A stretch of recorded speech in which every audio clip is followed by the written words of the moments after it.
लफ्ज़ मुंतज़र और मुंतज़िर के फ़र्क को जानने के लिए हम शायर मशरक़ की एक मशहूर गज़ल का मतला लेते हैं। फरमाते हैं, कभी ए हकीकत मुंतज़र नज़रा लिबास मजाज में कि हज़ारों सजदे तड़प रहे हैं मेरी जबीन नयाज में।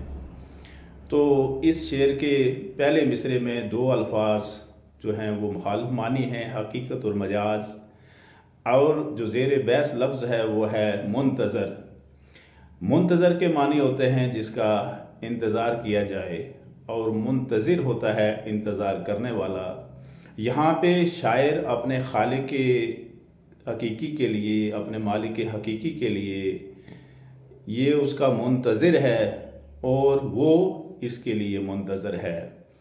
यानी शायर इंतज़ार करने वाला है, ये मुंतज़िर है, और जिसका इंतज़ार किया जाए वो मुंतज़र है। इसलिए फरमाते हैं, कभी ए हकीकत मुंतज़र, कभी यानी वंस इन लाइफ, कभी एक बार नज़र आ जा ताकि मैं देख लूँ। और मेरी जो न्याज़मंद जबीन है, मेरा जो न्याज़मंद माथा है, वो तेरी ज़ात बेनियाज के लिए इस हद तक मुंतज़िर है कि अगर नज़र आ जाए, जो मुंतज़िर है अगर नज़र आ जाए तो जो मुंतज़िर है वो सजदे ही करता चला जाए, यहाँ तक कि हज़ारों सजदे लगातार करता ही चला जाए उस खुशी में।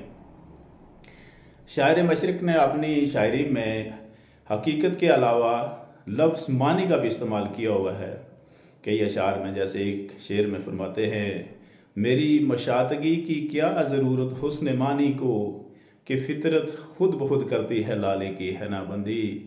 यहाँ लाले का फूल उसकी तारीफ़ की गई है क्योंकि उसके अंदर जो है वो कुदरती हुस्न है, वो बिल्कुल लाल रंग का है, उसमें किसी बनाव और संगार की ज़रूरत नहीं है, क्योंकि जो कुदरती हुस्न है वो किसी चीज़ का, किसी मेकअप का, किसी बनाव संगार का वो मोहताज नहीं होता है।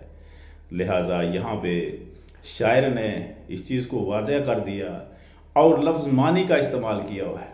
मानी बाकी सभी बेमानी, एक ज़ात बारी ताला ही है जो कि खालिक कायनात है, हर एक चीज़ का रब है। उसने जो चीज़ भी बनाई वो बेमिसाल बनाई, उसकी खूबसूरती की कोई मिसाल नहीं। लाले की मिसाल जैसे शायर ने इस शेर में दी है। जो लफ्ज़ मुंतज़र है उसके मानी हैं जिसका इंतज़ार किया जाए, और मुंतज़िर जो है वो है इंतज़ार करने वाला। ज़ाहिर है इस शेर में शायर मुंतज़िर है और जिसका वो इंतज़ार कर रहा है वो मुंतज़र है, और वो चाहता है कि एक बार उसको मजाजी शक्ल में दिखाई दे ताकि फिर वो सजदे ही करता चला जाए। तो लिहाजा उम्मीद है कि लफ्ज़ मुंतज़र और मुंतज़िर में मैं फ़र्क वाज़ह कर चुका हूँ। सलाम।